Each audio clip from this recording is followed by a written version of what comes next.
Como sabéis, cuando se retransmite la palabra de Dios, aunque lo hacemos desde el principio, hay mucha gente que se conecta. Tenemos hermanos en Las Vegas, parte de una de nuestras iglesias allí en San Francisco. Decirles que hoy hemos abierto un nuevo lugar de culto en la ciudad de Orlando, en Florida, ¿sí? Así que ellos están en este momento en directo, también por primera vez con nosotros. Había hermanos por diferentes partes de la ciudad, pero nos hemos puesto de acuerdo, hemos alquilado una iglesia que no la usan a esta hora, y entonces es la primera vez que los hermanos de Orlando, allí en Florida, se juntan para seguir la retransmisión de este culto en directo. Y habíamos hablado con una universidad en Miami para que nos alquilara un salón precioso, ya estaba todo prácticamente apalabrado, pero nos han comunicado que los maestros, los profesores de la universidad, pues han decidido no alquilarnos el salón de culto porque no quieren correr alto riesgo. No quieren alquilar lugares para hacer reuniones porque está el ambiente un poquito caldeado, y entonces hemos tenido que posponer nuestras reuniones en esa universidad y estamos buscando otro lugar para, Dios mediante, comenzar también en breve en la zona de Miami, también reuniones con muchos hermanos que tenemos por allí. Y quisiera que en esta tarde, pues como siempre les pido, ¿no? Y como siempre veo que es así, estemos muy atentos a la palabra que voy a compartir con ustedes en esta tarde, que va también un poco en la línea y en la temática de los últimos mensajes, puesto que estamos viviendo tiempos muy interesantes, ¿eh? Y solamente la palabra de Dios es nuestra fuente fidedigna de información, y a ella nos ceñimos sabiendo que Dios todo lo que quiere que sepamos lo ha revelado y escrito en su palabra. Y lo que no quiere que sepamos, por el motivo que sea, pues no nos lo ha dejado en su palabra, y eso no nos tiene que perturbar, sino lo que tenemos que hacer es ocuparnos en saber lo que dicen las Sagradas Escrituras, sobre todo lo relacionado con lo profético de los últimos tiempos. Estoy leyendo y leyendo otra vez las profecías que se encuentran en Daniel, que él dice la Biblia que las escribía pero no las entendía. Incluso en algunas ocasiones se le dice: escríbelas, séllalas, porque esto no es para tu tiempo. Esto es algo que yo te revelo a ti para que quede registro, pero esto es algo que ha de acontecer en los últimos días, en los postreros tiempos.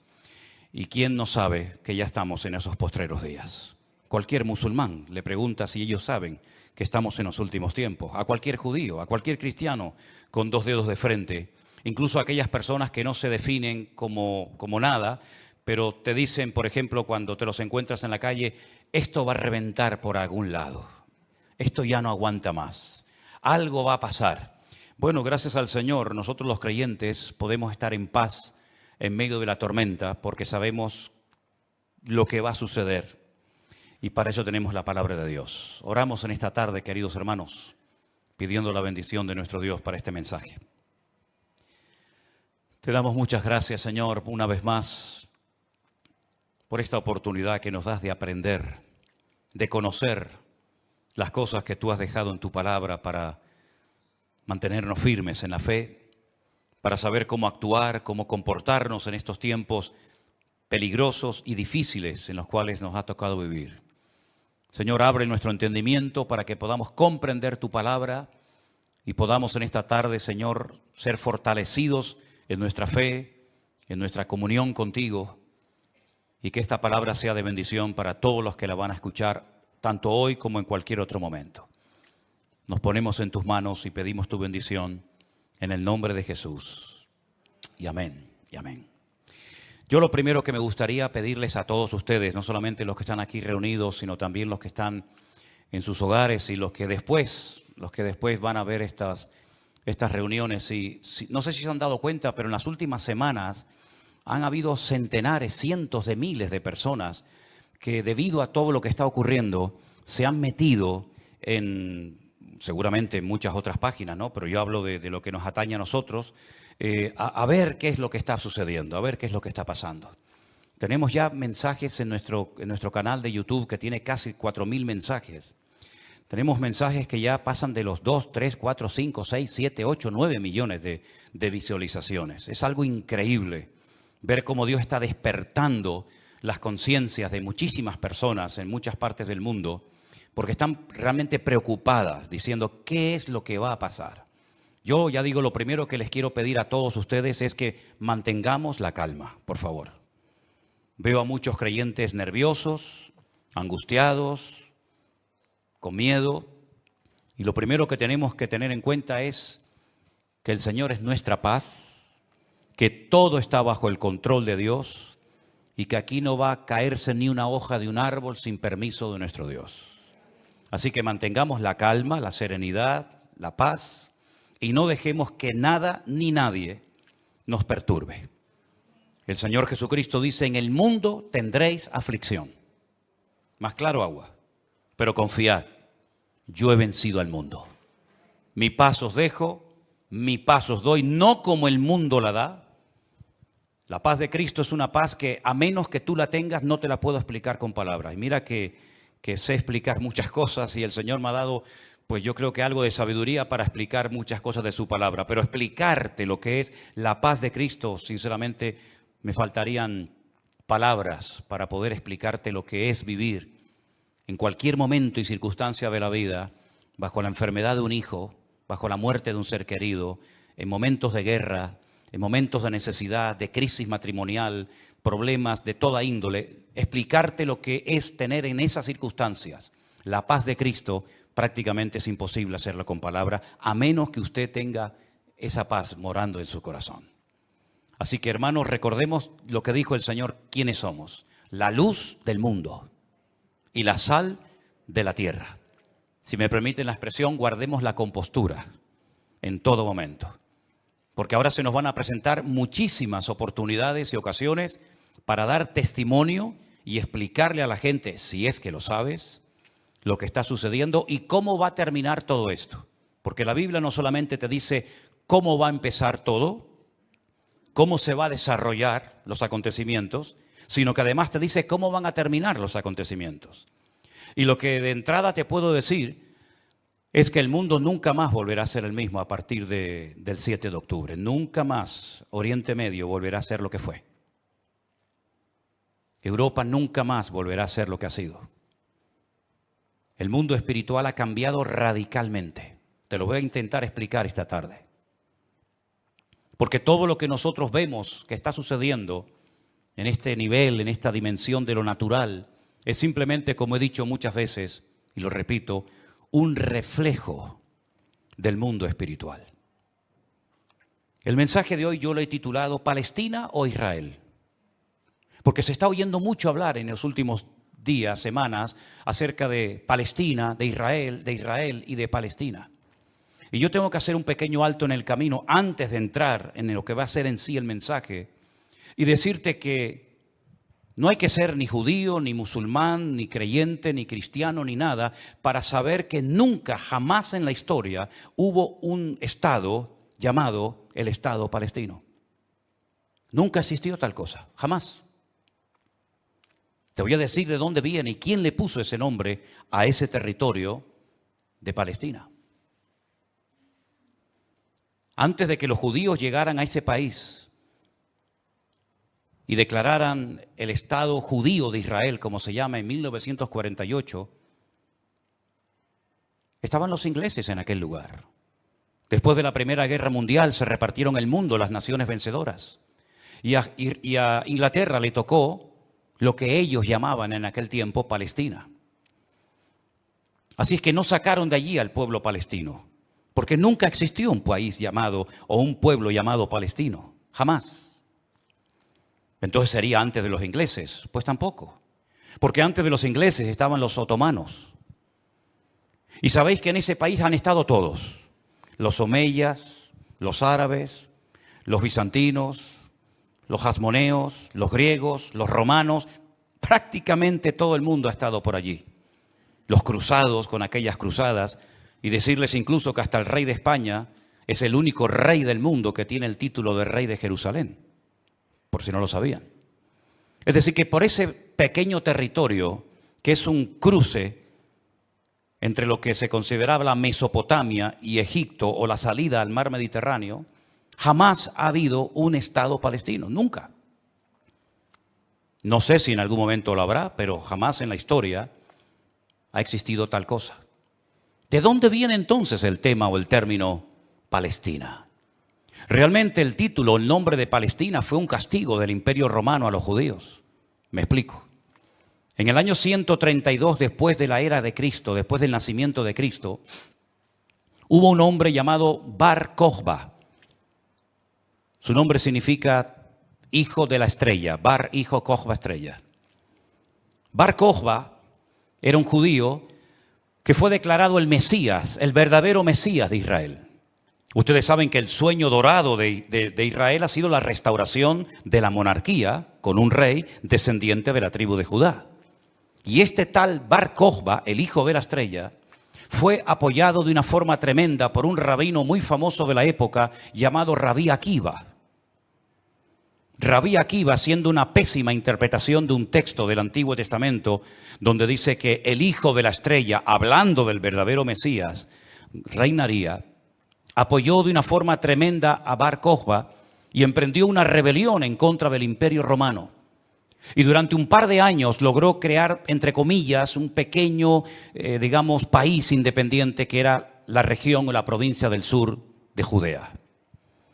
Los romanos no le iban a permitir ni a Bar Kokhba ni a nadie que pisotearan a Roma, que humillaran a Roma.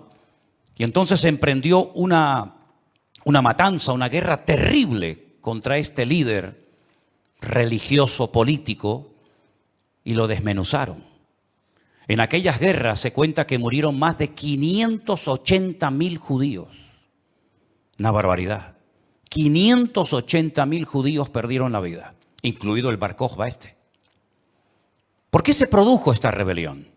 Bueno, hay varios factores, varios motivos. El primero es porque el Imperio Romano había prohibido practicar la Brit Milá, el pacto, la circuncisión. No se podían hacer circuncisiones en Israel y sabéis que eso es algo sagrado, incuestionable.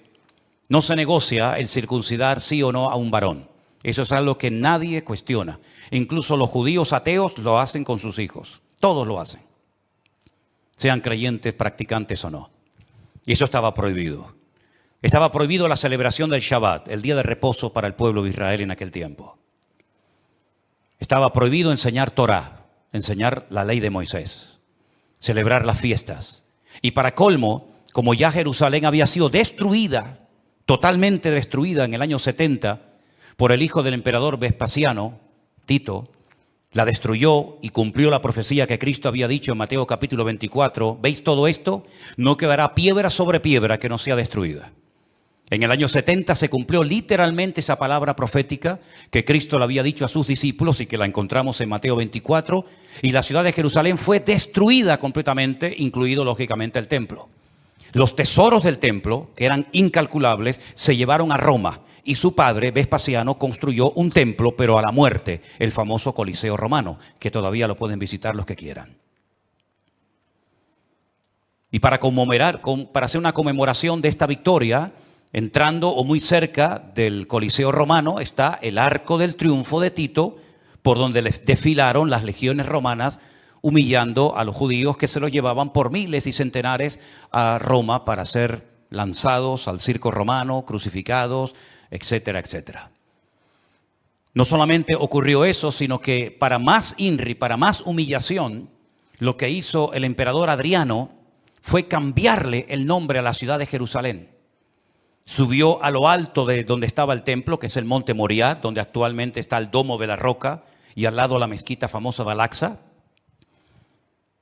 Y allí puso un templo a Júpiter, una de las divinidades más adoradas y queridas de Roma.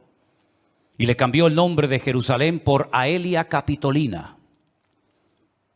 Y ese fue el nombre que le pusieron. Esto fue una humillación tan grande que no pudieron soportar semejante humillación parte de la tribu de Judá que estaba todavía en aquel tiempo allí, que decidieron emprender una rebelión en contra de Roma. Y en el 132, este hombre, Bar Kokhba, se atrevió a plantarle cara al Imperio Romano. Y durante un par de años tuvo, éxito, pero finalmente fue despedazada y arrasada completamente ese país.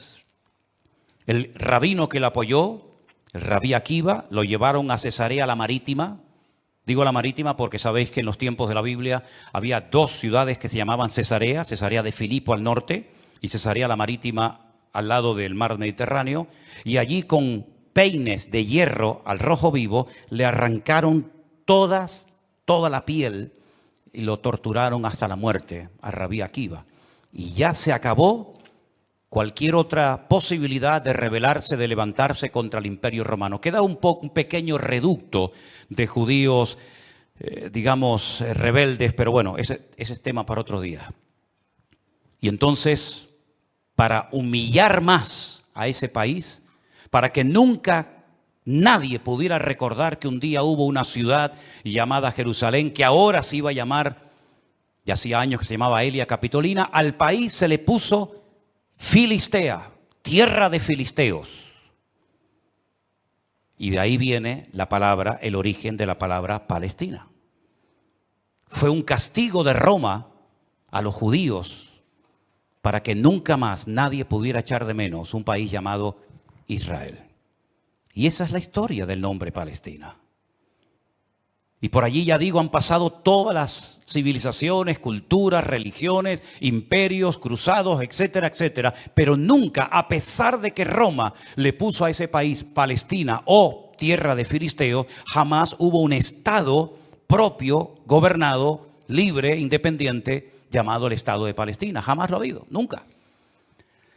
Y no hay ni que ser cristiano para entender esto. Cualquier persona lo sabe perfectamente. Por lo tanto, cuando hace unos días un señor dijo que Jesús era palestino, yo le pediría a los que son de ese país que se pongan en contacto con su embajador o con su presidente y le corrijan a este señor, porque Palestina no existía en la época del Señor Jesús.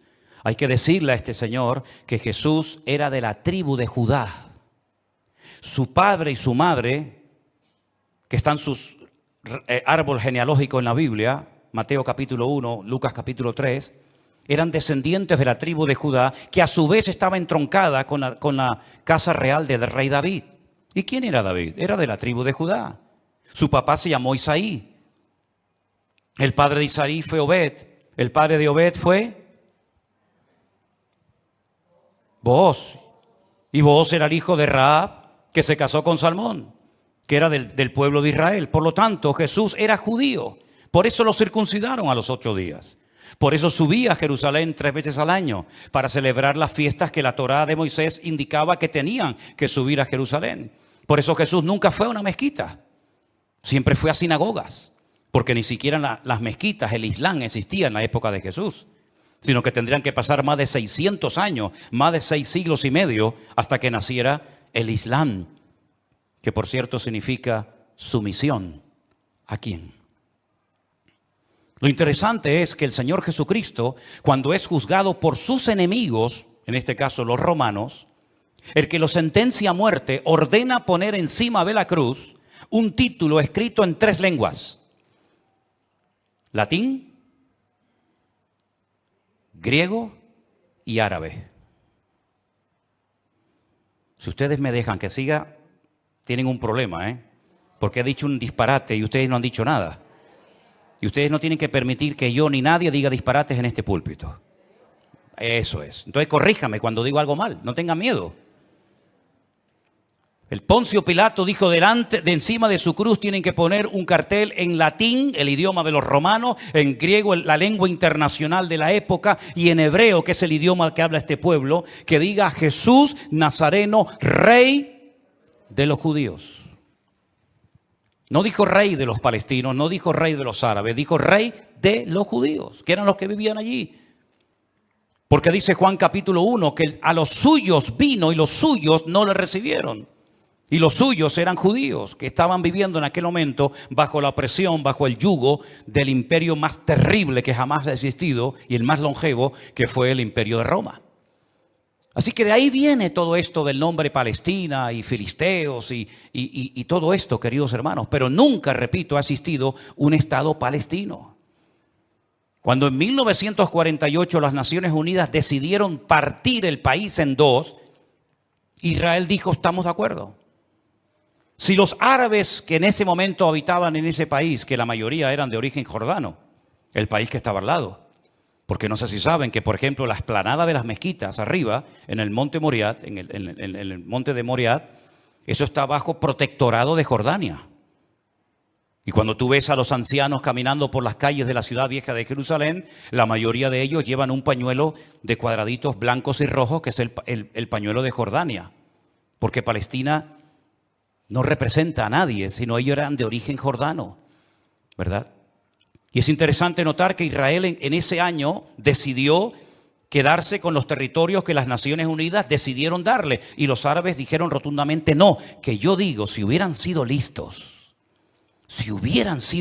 en ese momento, hubieran dicho, vale, nos quedamos con la mitad y ya con la mitad, ya que es mía, después podemos hacer otro tipo de presiones, pero por lo menos ya tengo la mitad. Y es que si dices que no, al final no vas a tener ni lo que tenías. Durante todos estos años, desde 1948 hasta hoy, ese país siempre ha estado en guerra, o preparándose para una guerra, como dicen allí. Y la cruda realidad es que ese pequeño pueblo ha ganado todas las guerras, no ha perdido ni una. Ha desbaratado naciones tremendamente poderosas con un poderío militar espectacular. Y cada vez que gana, lógicamente, extiende el terreno. No podían entrar los judíos a la ciudad vieja de Jerusalén. ¿Saben la tortura que es para un judío estar viviendo en Jerusalén y no dejarte entrar a la ciudad de Jerusalén y poder acercarte y tocar el Kotel Hamarabí, el muro de los lamentos para orar a Dios? No podían hacerlo. Desde 1948, que entraron allí, hasta 1967, en la guerra famosa de los 6 días, los judíos veían de lejos. Por eso cuando ustedes van a Jerusalén se van a dar cuenta que las casas que están más en alto son las que le permitían al judío poder ver el monte del templo, porque no podían acercarse a tocarlo, ni a mirarlo. Y no solamente desde 1948, desde hace muchos siglos tampoco podían estar allí. Y al final recuperaron la ciudad de Jerusalén. Pero todas y cada una de estas guerras siempre ha cambiado la atmósfera, el mundo espiritual, siempre. Porque algo que tenemos que tener presente es que el mundo natural refleja lo que está pasando en el mundo espiritual, ni más ni menos. Y me gustaría con algunos textos de la Biblia demostrarles que el mundo espiritual es tan real como este mundo en el cual nos movemos tú y yo como pez en el agua. En el libro de Daniel, en el Antiguo Testamento, este hombre está cautivo en Babilonia. Las tribus del sur, Judá y Benjamín, han sido derrotadas, han sido humilladas por las tropas de un tal rey Nabucodonosor. Son llevadas cautivas por 70 años a Babilonia. Algunos se preguntarán, ¿y por qué fueron llevados cautivos a Babilonia justamente 70 años? Bueno, primeramente por su desobediencia, por su rebeldía, por no haber querido arrepentirse. Muchas veces el Señor le mostró a Ezequiel en visión los pecados terribles que ellos hacían en la intimidad, que nadie los sabía, pero que Dios los conocía perfectamente. Y dice que se lo llevaba en visión y le decía, métete por el agujero de esa pared y mira lo que están haciendo ahí adentro, a ver si no son dignos de mi ira y de mi juicio, ¿verdad? Y por 70 años son llevados a Babilonia para que la tierra descanse en una celebración que todavía, en una ley que todavía los religiosos, los agricultores religiosos practican, otros no. Y es la ley de la Shemitah. La Shemitah es una ley que obliga al agricultor, al que se dedica a los labores del campo, a dejar reposar la tierra un año entero. No se puede trabajar la tierra. Nosotros estuvimos este año, creo que fue este año, el año pasado, y veíamos muchos campos muy bonitos, muy bien arados, muy bien trabajados, y otros campos totalmente como abandonados, llenos de malas hierbas, y nos decían, estos son los campos de los agricultores religiosos que no van a trabajar durante este año, por la ley de la Shemitah, que es el descanso de la tierra. Dios preparó un día a la semana para el descanso del hombre, para que usted no sea una máquina de trabajar y trabajar y trabajar, sino que también reconozca que hay un Dios que creó el universo, la tierra, y nos da la familia y los hijos para disfrutar, y no que usted se ponga con 70, 80 o más años de la vida y lo único que ha hecho en toda su vida es pagar deuda, comprar cosas y trabajar como un esclavo, y al final se le fue la vida trabajando Cuando el Señor dice, detente, cesa toda actividad y descansa como mínimo tú, tus empleados, tus bestias, tus animales durante un día a la semana. Y así reconocen la obra creadora de Dios y así renuevas tu fuerza para empezar una nueva semana con la bendición de Dios. Pero también la tierra, el Señor la cuida, porque dice la Biblia que la tierra es de Dios, no es del hombre. La tierra de Israel no es de los judíos. La tierra de Israel, ese territorio tan pequeñito, no es de los palestinos. ¿Quién es el dueño de la tierra? Es Dios, lo dice en su palabra. Del Señor es la tierra y su plenitud. Y dice la Biblia que durante los 490 años que vivieron allí cuando entraron con Josué, nunca cumplieron la ley del reposo de la tierra. Por lo tanto, la tierra necesitaba descansar 70 años. 70 por 7, ¿cuánto es? 490. Después de los 70 años de cautiverio, logran volver otra vez a su país, restauran el muro, restauran la ciudad, restauran el templo, vuelven otra vez a la vida normal, digamos. Pero sin embargo, antes de salir, hay un hombre llamado Daniel que escribió un libro extraordinario, donde él nos habla de cosas que habían ocurrido, que les habían llevado a esta situación terrible, y cosas que iban a ocurrir en el futuro. Pero una de las cosas que Daniel cuenta muy interesante es el conflicto, la guerra, la realidad del mundo espiritual. Por ejemplo, podríamos leer muchos pasajes, pero en Daniel capítulo 10, a partir del versículo 12, la palabra de Dios dice así. Entonces me dijo, Daniel, no temas, porque desde el primer día que dispusiste tu corazón a entender y a humillarte en la presencia de tu Dios, fueron oídas tus palabras y a causa de tus palabras yo he venido. Está hablando con un ángel que se le ha presentado a Daniel, ¿sí? Mas el príncipe del reino de Persia se me opuso durante 21 días. Pero he aquí Miguel, uno de los principales príncipes, vino para ayudarme y quedé allí con los reyes de Persia. Intentaremos explicar esto lo mejor posible. He venido para hacerte saber lo que ha de venir a tu pueblo en los postreros días.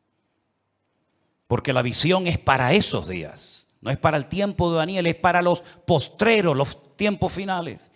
Mientras me decía estas palabras, estaba yo con los ojos puestos en tierra, enmudecido. Pero he aquí uno con semejanza de hijo de hombre tocó mis labios. Entonces abrí mi boca y hablé y dije al que estaba delante de mí, Señor mío, con la visión me han sobrevenido dolores y no me queda fuerza. ¿Cómo pues podrá el siervo de mi Señor hablar con mi Señor? Porque al instante me faltó la fuerza y no me quedó aliento. Y aquel que tenía semejanza de hombre me tocó otra vez y me fortaleció y me dijo, muy amado, no temas, la paz sea contigo, esfuérzate y aliéntate. Y mientras él me hablaba, recobré las fuerzas y dije, hable mi Señor, porque me has fortalecido. Y me dijo, ¿sabes por qué he venido a ti? Pues ahora tengo que volver para pelear contra el príncipe de Persia. Y al terminar con él, con el príncipe de Grecia, que vendrá. Pero yo te declararé lo que está escrito en el libro de la verdad, y ninguno me ayuda contra ellos sino Miguel, vuestro príncipe. Aquí está hablando de príncipe, el príncipe de Grecia, el príncipe de Persia. Habla de un arcángel tremendamente poderoso que aparece en pocas ocasiones en la Biblia llamado Miguel, que dice que es el príncipe que protege al pueblo de Israel de ser aniquilado y destruido. Porque una cosa que les quiero decir y que os quede clara, y me da igual si estáis de acuerdo o no, me da igual, créame, pero te lo tengo que decir. Recientemente se le preguntaron a altas autoridades de Hamás y le dijeron, si pudierais elegir entre tener todo el Estado de Israel, todo el territorio, de norte a sur y de este a oeste para ustedes, o la destrucción, la aniquilación total y absoluta del pueblo de Israel, ¿qué elegiríais? ¿Sabe la respuesta, no? Preferimos que no exista ni un solo judío sobre la faz de la tierra antes de quedarnos con todo su territorio.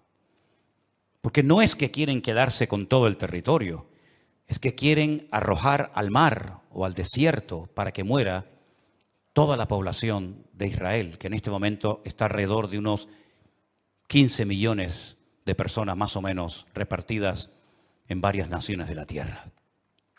¿Quién puede negociar con alguien que te quiere matar? ¿Quién puede negociar con alguien que viola a tus hijos y los quema delante de tu presencia? ¿Quién puede negociar con alguien que le abre el vientre a una mujer embarazada y le saca a su hijo que aún está con vida?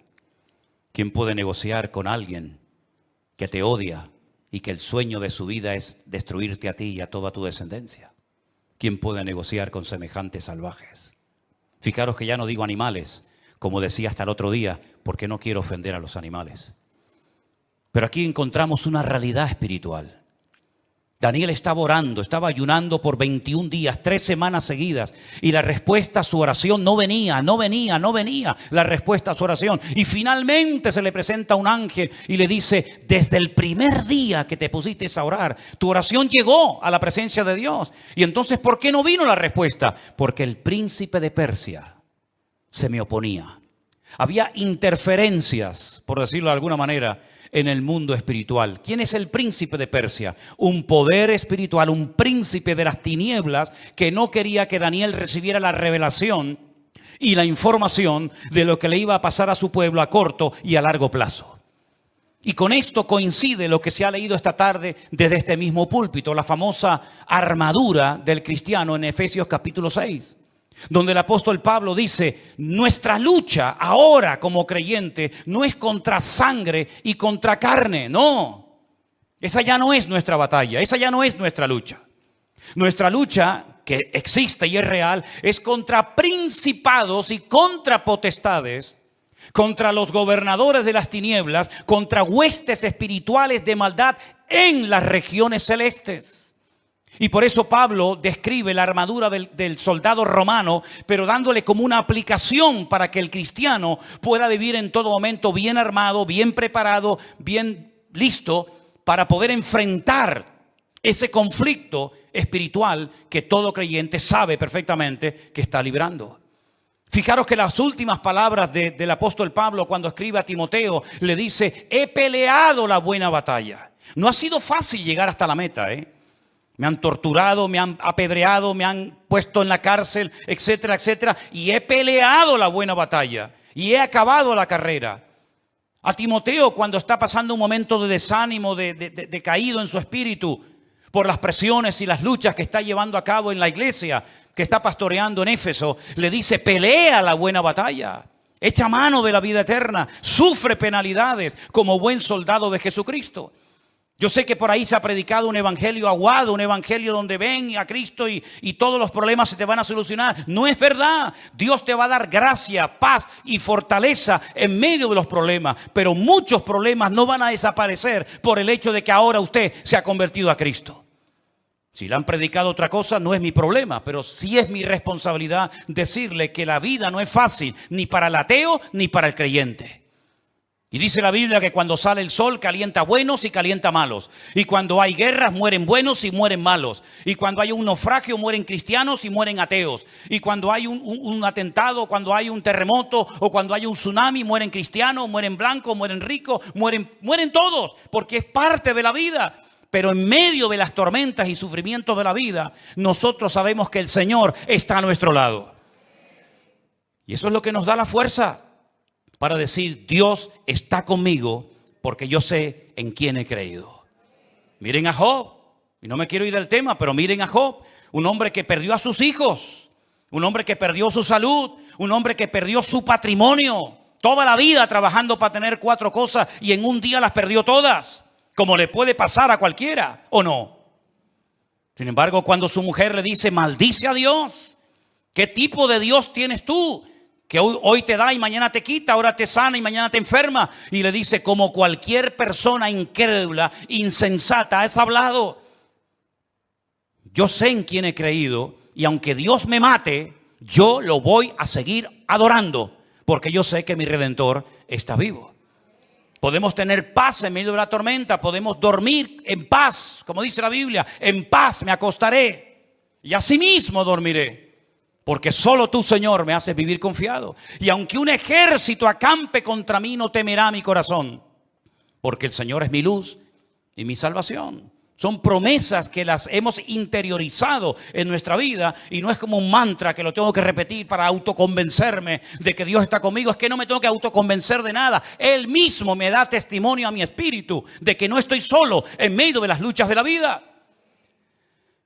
Y el pueblo de Israel no es que sea el mejor pueblo del mundo, Yo no estoy aquí para hacer, digamos, una disertación a favor de unos que son muy buenos y otros que son muy malos. Yo no estoy aquí representando a nadie. Yo solamente represento a mi Dios. Y mi Dios no se casa con nadie. Y mi Dios ama a todo el mundo por igual. Y mi Dios no hace acepción de personas. Y todos los seres humanos, me da igual, son palestinos, o son judíos, o son canarios, o son latinos, o de donde sea. Todos los seres humanos tenemos que arrepentirnos delante de nuestro Dios por nuestros pecados. Y aquí no hay ni buenos ni malos, sino que aquí cada uno tiene que ser consciente de que no hay justo ni aun uno delante de la presencia del Señor. El mismo Señor Jesucristo, y hoy lo leía en el Evangelio de Mateo, le decía a los judíos: si no os arrepentís, todos pereceréis igualmente. Por lo tanto, mis queridos hermanos, lo importante es saber que estamos en una guerra espiritual porque estamos a punto, y lo vamos a ver, que todo va a cambiar. La película que hemos vivido hasta el día de hoy, nuestra vida ha sido como una especie de película, con diferentes actores, diferentes escenarios, ¿verdad? El escenario va a cambiar completamente. Los actores van a cambiar. El guión va a cambiar. Y cuando está a punto de producirse un cambio en el mundo significativo que afecta a miles y a millones de personas, hay siempre guerra en el mundo espiritual. Miren cuando Cristo nació, la guerra espiritual que hubo. Comenzaron a asesinar niños, ¿verdad? Comenzaron una serie de revoluciones, porque cada vez que va a haber un cambio que va a afectar la economía, la política, la vida social, etcétera, siempre hay un conflicto espiritual tremendo. Daniel estaba orando porque quedaba pocos años, poco tiempo, probablemente estaba por el año 68, máximo al 69, de la liberación, ¿verdad?, del pueblo, y Daniel estaba no preocupado, pero sí indagando, leyendo las escrituras, orando y ayunando, porque sabía que se avecinaba, se oteaba en el horizonte un cambio tremendamente significativo. Miles de personas por fin iban a poder volver otra vez a su país. Iba a haber una masa de gente que iba a ir de un lugar a otro. Y esos cambios, hermano, no se producen por casualidad. Esto que estamos viendo, que ayer llegaron 1000 al Hierro, el otro día 600 a Lanzarote, el otro día no sé cuántos al Hierro, todo eso no es producto de la casualidad. Satanás está cambiando la escena mundial. Y lo vamos a notar en pocos días, en pocas semanas. Esto va a ser completamente diferente. Y los que tengamos la oportunidad y el privilegio de volver a Israel, porque vamos a volver a Israel, no nos vamos a encontrar al Israel que hemos conocido por más de 20 años. Nos vamos a encontrar a la gente de una forma diferente, una actitud diferente, una atmósfera completamente diferente, porque estamos en una guerra espiritual tremenda. Cuando se lee la famosa armadura del cristiano, se enfatiza mucho que la espada es la palabra de Dios, el yelmo o el casco del soldado representa la salvación, el escudo representa la fe. Pero si ustedes prestan atención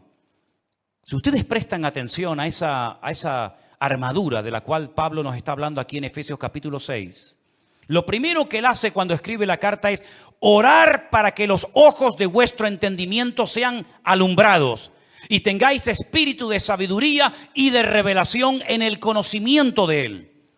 Pablo dice que a los incrédulos Satanás les cegó el entendimiento. Y uno dice, ¿cómo? ¿Cómo es posible que gente tan inteligente, capaz de hacer cosas tremendas, cuando le hablas de la Biblia no se enteran de nada? Son como ciegos, como analfabetos espiritualmente hablando. Capaz que el tipo es un matemático, un científico espectacular, pero cuando le hablas de las cosas del reino, de las cosas espirituales, dice que para él son locura, no las entiende. Yo incluso he hablado con muchísimos rabinos judíos que se saben libros de memoria de la Biblia y les he hablado, por ejemplo, de Daniel, y me dicen literalmente, no entiendo lo que estoy leyendo, no lo entiendo. Uno se queda sorprendido porque se cumple lo que dijo Isaías. dale esto al que sabe leer y te dirá, no lo entiendo. Y Pablo dice que esta armadura representa la verdad, la justicia, la paz, la fe, la salvación y la palabra de Dios. Fíjate qué palabras tan interesantes. Dice que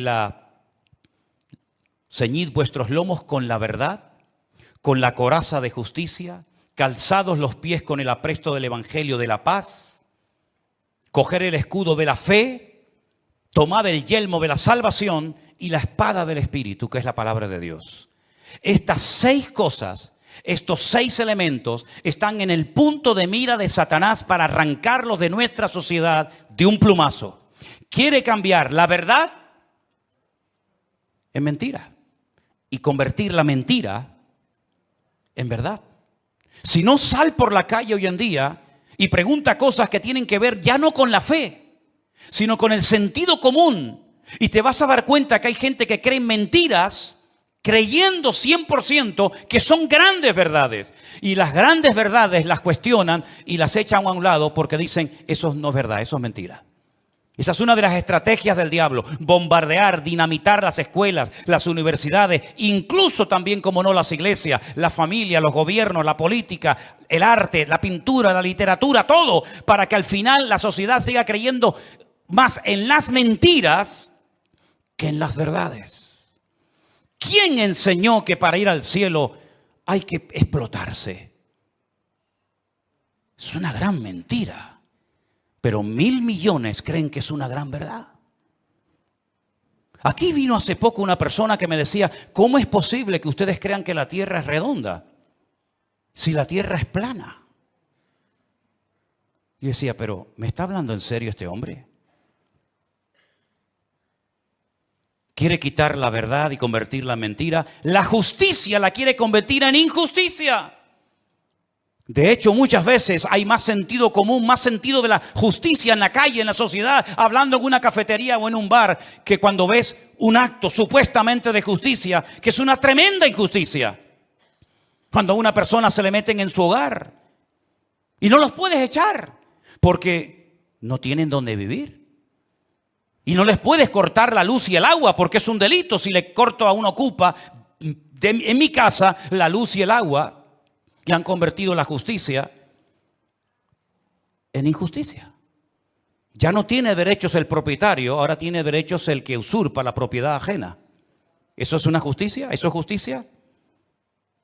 Quiere cambiar la paz en guerra, cosa que sabe hacer perfectamente. La fe en incredulidad, la salvación en muerte y en desesperación eterna, y la palabra de Dios por cualquier cuento que cuenten por ahí, dándole más credibilidad a las mentiras que al libro eterno llamado Biblia o palabra de Dios. ¿Qué te parece? Estamos viviendo en tiempos peligrosos porque dice Daniel capítulo 7 verso 2 que los vientos han comenzado a soplar en el gran mar. Miren ese versículo. Daniel dijo, miraba yo en mi visión de noche y he aquí que los 4 vientos del cielo combatían en el gran mar. En la Biblia, el gran mar es el mar Mediterráneo. Es el mar que toca muchos países europeos y también del norte de África. ¿Y de dónde se levantará un personaje siniestro que tendrá un poder tremendo? Económicamente hablando, políticamente hablando, económicamente hablando, del antiguo territorio que ocupaba el reino de Roma. Todo lo que es el norte de África, parte de Oriente Medio y todo lo que es Europa, hasta lo que se conoce como finis terrae, el fin de la tierra para los romanos hace 2000 años. Y dice que en ese gran mar, él vio como 4 vientos, que son demonios, comenzaban a soplar de tal manera que comenzaron a levantarse animales. El resto del capítulo no lo voy a leer, pero dice que comenzaron a levantarse animales. Se levantó un leopardo con alas, se levantó un oso con unas costillas en la boca, se levantó un león con alas, se levantó una bestia indescriptible de esa zona donde soplaban los 4 vientos Y comenzaron a levantarse esos animales que representaban imperios, poderes políticos que iban a afectar la vida de miles y de millones de personas a lo largo de la historia. ¿Cómo podía saber ese hombre cuando todavía no existían ni los medos persas, ni los griegos, ni los romanos, que se iban a levantar esos imperios siglos antes de antelación? Es que la Biblia se anticipa en el tiempo y en el espacio, demostrando que Dios es un Dios veraz y que siempre sabe lo que va a suceder porque Él controla la historia. ¿Cuántos dicen amén? Y vemos varios vientos en la Biblia. No tengo tiempo para extenderme en todo esto, pero ¿cuál fue el viento que destruyó la barca de Pablo o el barco de Pablo? ¿Cuál fue el viento ese? Es el viento que golpeó contra un creyente, contra un representante del cuerpo de Cristo, el Euroclidón. El Euroclidón destrozó la nave de Pablo y Pablo tuvo que ir a tierra a calentarse y a salvar la vida. Ese viento soplará. Son nombres de la mitología griega. El Aquilón, el Austro. Son vientos que se mencionan, por ejemplo, en el libro del Cantar de los Cantares. Métanse y estudien las direcciones de estos vientos. Generalmente los vientos, depende del viento, suelen ir en una misma dirección, pero llegará un momento en el que se producirá como una especie de huracán, ¿verdad? Donde hay vientos de norte, de sur, de este, de oeste, y es imposible navegar de esa manera. Es imposible navegar con 4 o 5 vientos diferentes. Y eso es lo que va a pasar en los últimos tiempos. Representa la lucha del mundo espiritual con nombres de vientos que aparecen en la Biblia. Y esos vientos se van a llevar a cabo en una zona geográfica en la que tú y yo también vivimos. Y por eso Europa va a ser afectada grandemente en los últimos tiempos. ¿Qué es lo que hay detrás de todo esto? No es una lucha de unos contra otros simplemente. Es una lucha de Satanás contra Dios y su palabra. Ni más ni menos. ¿Quién puede más? ¿Alá o el Dios de ustedes? ¿Quién puede más? ¿El Corán o vuestra Biblia o Torá? Es una lucha de tipo espiritual. Y si no estamos velando y orando, no vamos a saber cómo comportarnos, cómo actuar en este tiempo.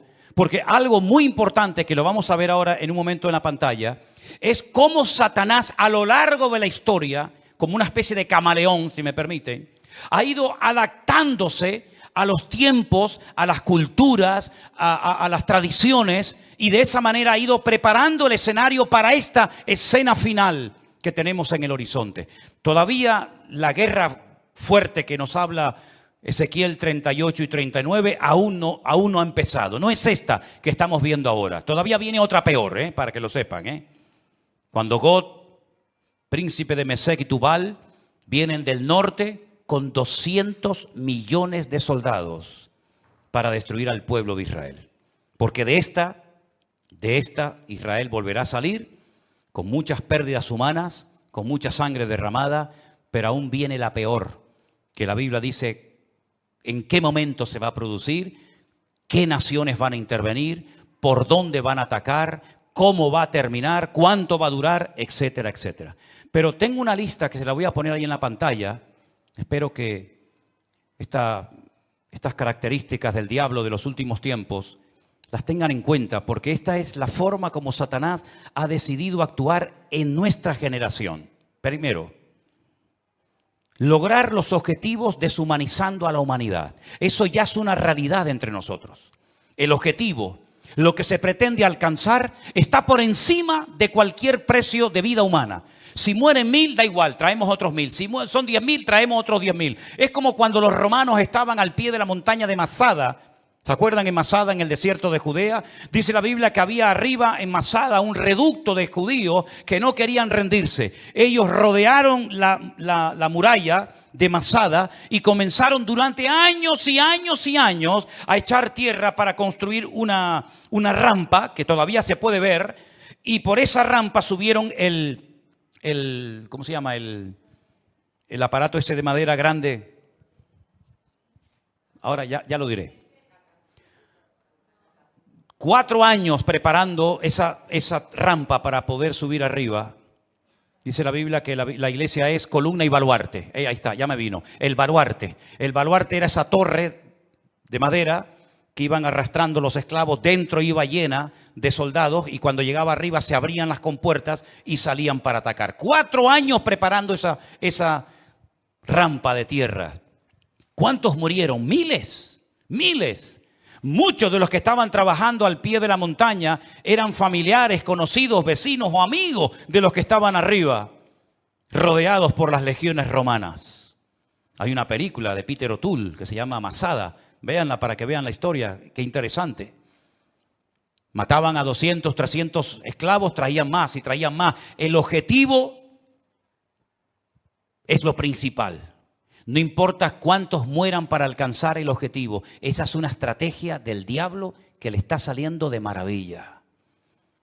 Y es la misma estrategia que están utilizando estas personas hoy en día. El fin justifica a los medios. La vida humana no tiene ningún valor. El objetivo es lo principal. Número 2. La ambición prevalece por encima del respeto a la vida. Voy a conseguir mi objetivo y alcanzar mis metas a toda costa. Me da igual si tengo que torturar, matar, me da exactamente igual. La ambición, la arrogancia de mi corazón es tan poderosa, es tan fuerte, que si tengo que hacer lo que haga falta, lo hago. Número 3. Alcanzar lo divino, olvidando lo humano. Si para ir al cielo y tener las 90... que dicen que voy a tener allá arriba, tengo que asesinar a todos estos, estoy dispuesto a hacerlo, porque lo divino, lo que yo creo que es lo divino, prevalece sobre lo humano. Una estrategia diabólica terrible. Cuando hace unos días vi en un reportaje que hicieron y le preguntaban a unos niños de entre 8 o 10 años, ¿qué quieren ser cuando sean grandes? Y decían, nosotros queremos ir al cielo. Por eso queremos prepararnos y convertirnos en mártires. Una criatura que lo que tiene que hacer es jugar y disfrutar de la vida. Lo divino ha desplazado toda racionalidad o todo raciocinio. Es el mundo al revés. La tecnología de la desinformación. España es número 1 en esto, España es capaz de ponerte una imagen que no tiene nada que ver con lo que está hablando. De hecho, ha habido a veces en varias cadenas de televisión en España que están hablando de un conflicto X, de una situación cualquiera que sea, y ponen unas imágenes de hace años que no tiene absolutamente nada que ver con lo que ellos están contando en ese momento. Como tienen el poder de quitar, de poner, de añadir, de etcétera, y cuando venga la inteligencia esta que llaman, ¿cómo es? Cuando venga la inteligencia virtual o artificial, perdón, ni te imaginas las barbaridades que vamos a ver, donde personas están comenzando a decir cosas que ellos jamás han dicho, pero que por una manipulación de la tecnología te hacen creer lo que no han dicho o lo que han dicho. En fin, una locura. Los medios de comunicación son una fábrica que crea deliberadamente ignorancia. Cuanto más ignorante sea la gente, mejor. La ignorancia para ellos es poder. Cuanto más ignorante sea una persona sobre la realidad, sobre la Biblia o sobre lo que sea, mejor. Creación deliberada de ignorancia. Sembrar confusión, toda la que se pueda y más, engañando deliberadamente a la gente. Poner en duda la credibilidad de la fuente. Por ejemplo, mi fuente de información es la Biblia. Ah, no, pero eso no sirve, eso está caducado. ¿Cómo? No, la Biblia está llena de contradicciones. Y se quedan tan panchos. Y se quedan tan tranquilos. ¿Cómo que está llena de contradicciones? ¿Dónde están las contradicciones? No, eso está lleno de contradicciones. Eso no, esta no es la Biblia verdadera. ¿Cómo que no es la Biblia? No, la Biblia verdadera la tienen los curas en el Vaticano, me dijo una vez uno. Es decir, tiran por tierra la fuente, la fuente mía no vale, la que vale es la tuya, la de internet. Que te metiste anoche, leíste no sé qué. Esa es la verdadera, que ahora nos están fumigando. Esas nubes que aparecen en el cielo son aviones que nos están fumigando para que no llueva. Dios, pues menos mal que nos fumigaron para que no lloviera, ¿eh? Porque ayer hablaba con un pastor de Madrid que me dice, no puedo salir del coche porque tengo el agua hasta el cuello. Increíble, ¿no? O cuando vino el COVID, ¿se acuerdan? Esto es una estrategia de los Illuminati, de los masones, para una drástica reducción de la población humana. Pues qué malos fueron, porque me parece que murieron como 2 o 3 millones en el mundo y somos 7.000 millones.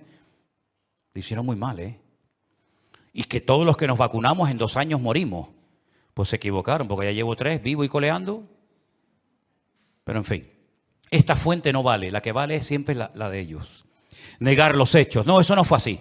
Eso no fue así. Tengo imágenes de satélite, donde se ven desde los satélites cómo lanzan los distintos cohetes. Y más de 550 cohetes lanzados desde la Franja de Gaza, no uno como el del otro día, 550 cohetes han caído dentro de la Franja de Gaza. No, pero eso es manipulación. Eso es manipulación. Bueno, producir ignorancia manipulándolo todo, pervertir las prioridades. Como aquellos que estaban construyendo un edificio tan grande, tan grande, tan grande, que dice que se tardaba 1 año en subir un bloque desde abajo hasta arriba. Y cuando iban por el camino, iban tan agotados que caían, se mataban. Y entonces la gente comenzaba a llorar y decía, pobrecito, no lloro por él, lloro por el ladrillo que no logramos ponerlo arriba. Lloraban más por el ladrillo que se había perdido que por la persona, por la vida que se había perdido. Hermanos queridos, vivimos en un mundo loco, al revés y patas arriba. Y permítame decirles que esto no ha hecho más que empezar. Nosotros como cristianos y como hijos de Dios no tenemos que tener ningún temor, porque ya sea que vivamos o muramos, somos del Señor. Y las puertas del Hades no prevalecerán contra la iglesia, dice la Biblia. E Israel no porque sea el mejor país del mundo, sino porque Dios tiene un pacto y unas promesas con ese pueblo, y Dios lo hace por honor a su nombre, va a proteger a esa nación. Dios ama a todo el mundo por igual, y todo el mundo necesita arrepentirse y humillarse delante de la presencia del Señor. Porque aquí el gran problema es que al Señor Jesucristo lo rechazan por todas partes. Pero ojo, también los católicos rechazan a Jesús, ¿eh? Cuando usted le da más culto a su madre que a Jesús, usted está rechazando a Cristo. Cuando usted le da más prioridad a la madre que al hijo, usted está blasfemando el nombre de Dios. Ay, no diga eso, pues ¿qué quiere que le diga? Cuando usted le da más honra, más culto, más reverencia a la criatura que al Creador, usted está haciendo exactamente igual que aquellos que no quieren saber nada del Señor Jesucristo. Porque el Señor Jesucristo dijo, separados de mí, nada podéis hacer. ¿Tú crees que lo que tú has conseguido en la vida a Dios le impresiona? Dime la verdad. ¿Tú crees sinceramente que lo que tú has conseguido con sudor y lágrimas durante toda tu vida, Dios lo necesita? ¿Te lo vas a llevar en la caja cuando llegues a la otra vida? A Dios le impresiona. Ay, todo lo que tiene. Dios tiene 1000 veces más cosas que tú. Por lo tanto, Dios no necesita nada de nosotros. Somos nosotros los que le necesitamos a Él. Porque ya el Señor Jesucristo lo dijo, separados de mí, nada podéis hacer. Y esta realidad espiritual en la que estamos viviendo tú y yo hoy en día, la única forma de mantenernos firmes en el día malo, y ya empezó el día malo para nosotros. Mira, Moisés tuvo su día malo, Salió a dar una vuelta y se cargó a un hombre. Ese fue el día malo de Moisés. Pedro tuvo su día malo cuando aquella chica lo apuntó con el dedo y le dijo, tú eres uno de ellos. Y él le negó. Ese fue el día malo para Moisés, para Pedro. Elías tuvo su día malo cuando una depresión lo prendió y le dijo, Señor, quítame la vida, ya no aguanto más, estoy solo, ya no quiero seguir adelante. Ese fue el día malo. Adán y Eva tuvieron su día malo en el huerto del Edén. Pero tarde o temprano todos tendremos nuestro día malo. Y dice la Biblia, para que habiendo acabado todo, estar firmes. Y la única manera de poder estar firme y no caer en depresión, en desánimo y en tantas cosas que se hacen, es poniendo la mirada y la confianza solamente en nuestro Dios. Yo por eso he aguantado más de 40 años como cristiano. Porque los cristianos me han dado muy buen ejemplo y me han ayudado mucho. Pero los peores ejemplos que me han dado la gente en esta vida justamente también han sido los que se llaman cristianos. Y en las iglesias he sido muy bendecido y muy bien tratado, pero también he sido muy cuestionado y criticado. Pero ¿saben qué? Yo no me convertí a ustedes. A mí no me cambió la vida ningún pastor, ningún reverendo, ninguna iglesia. No, a mí me cambió la vida mi Señor Jesucristo. Y cuando ponemos nuestra mirada en los hombres nos llevamos grandes desilusiones en la vida. Pero cuando ponemos nuestra mirada en el Señor jamás caeremos, porque siempre tendremos su presencia y su bendición en nuestras vidas. Asegúrate de tenerlo a Él siempre presente en tu vida.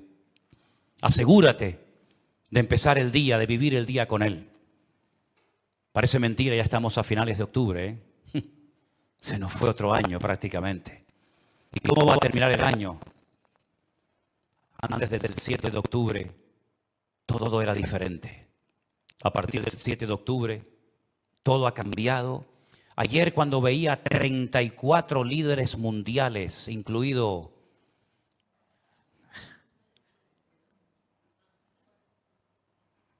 ¿Saben qué les digo, no?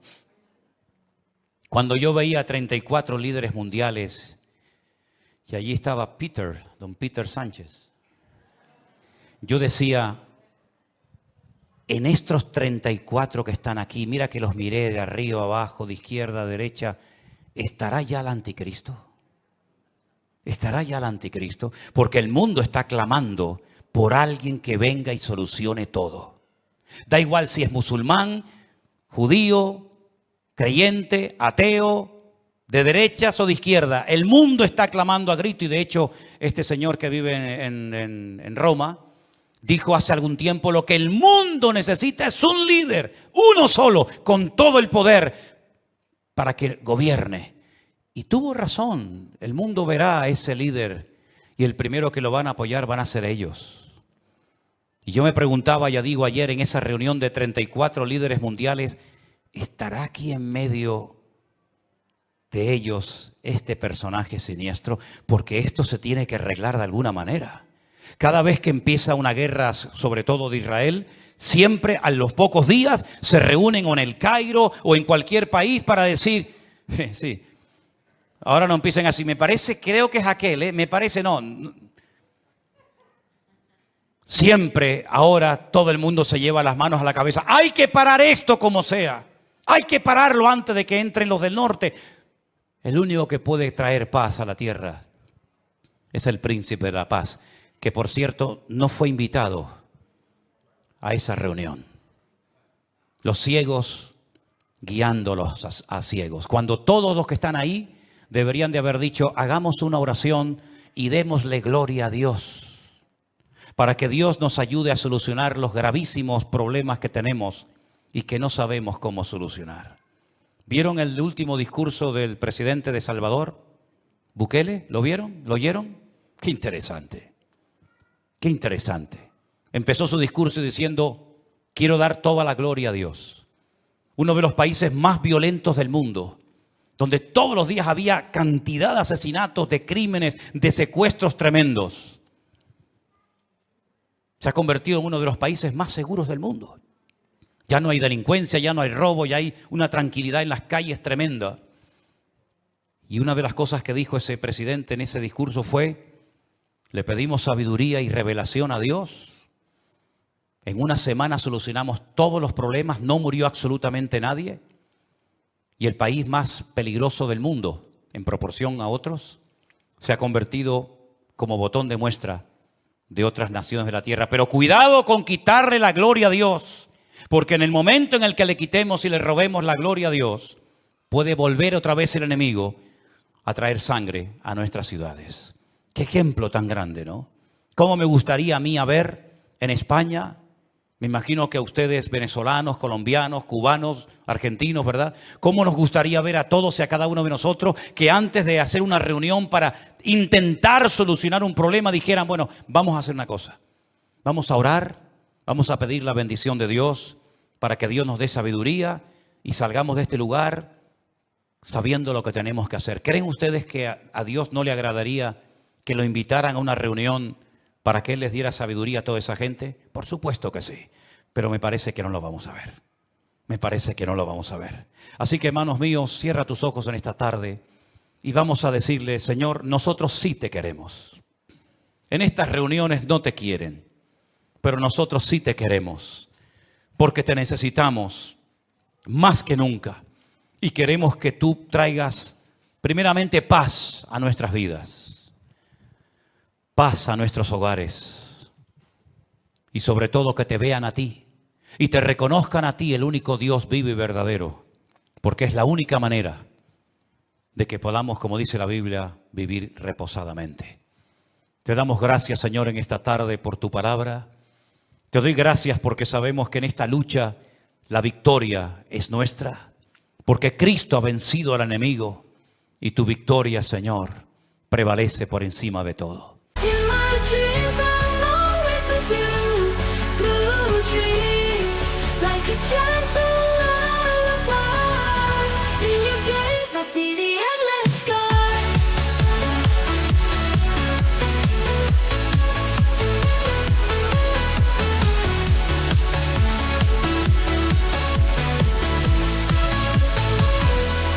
Walking through fields of sapphire light,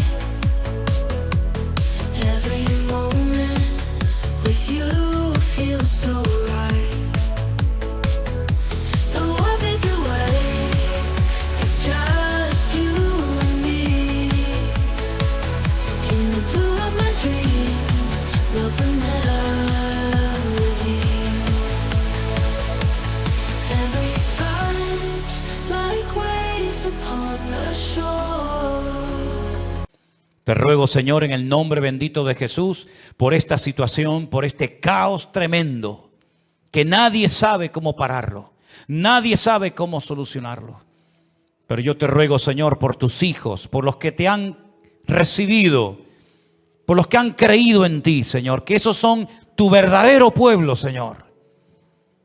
Me da igual si son judíos o gentiles, los que te han recibido en sus corazones, te pido que los guardes, los bendigas, los fortalezcas y que nos mantengamos firmes en estos tiempos difíciles y peligrosos en los que nos ha tocado vivir. Guarda a nuestros hijos, Señor. Queremos también hacer una oración especial pidiéndote por todas esas criaturas, esos niños pequeñitos y sus padres que han sido llevados de una forma cruel, terrible.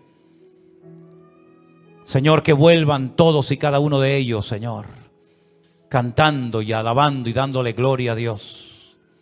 Señor, en el nombre de Jesús, tú no tienes ningún problema en resolver nuestros problemas si te pedimos ayuda. Por eso, Señor, métete en nuestra familia.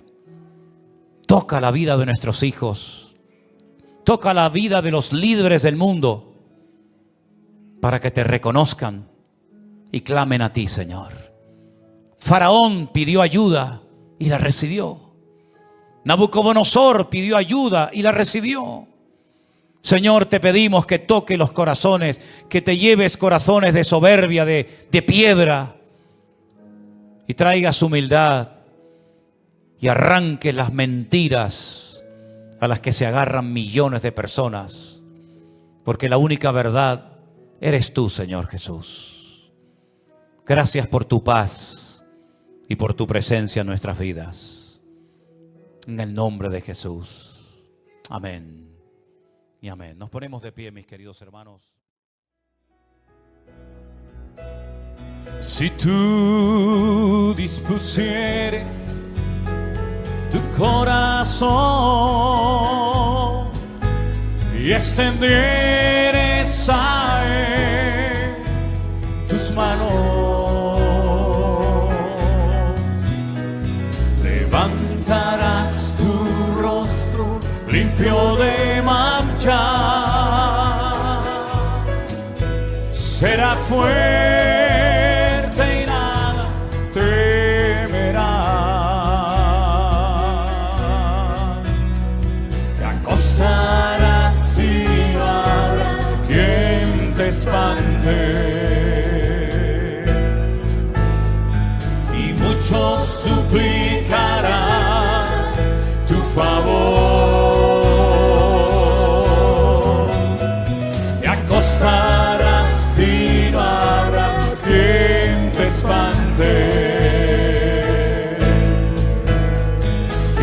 muchos suplicarán tu favor. Tendrás confianza, porque hay esperanza.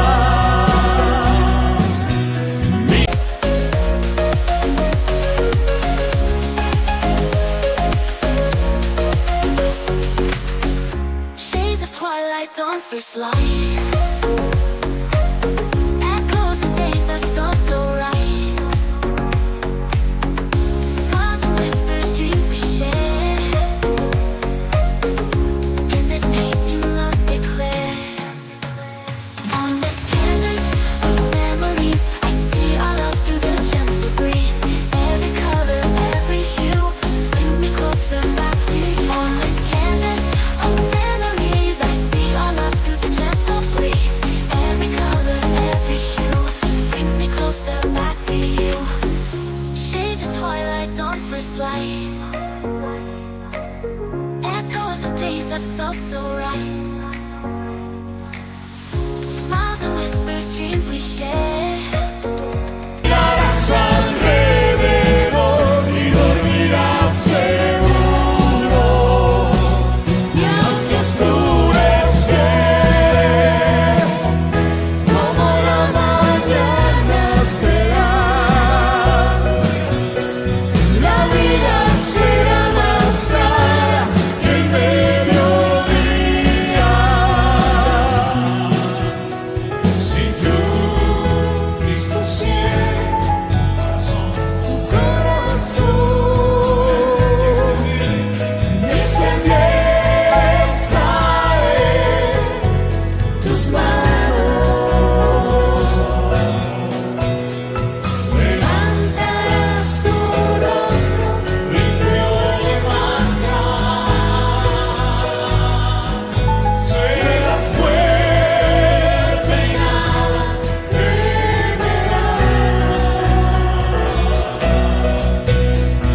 acostarás y no habrá quien te espante. Y muchos suplicarán tu favor. Te acostarás y no habrá quien te espante. Y muchos suplicarán tu favor.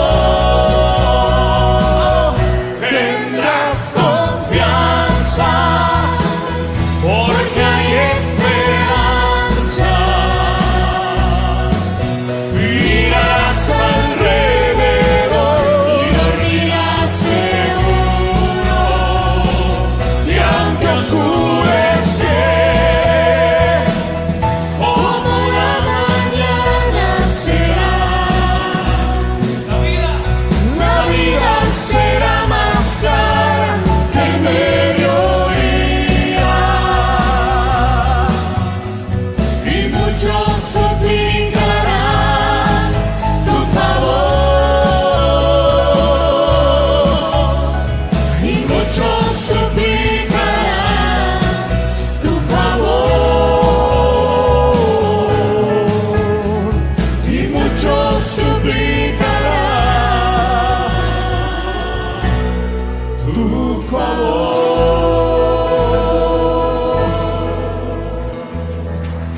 Amén. Así sea. Así sea, Señor. Sí, Jesús.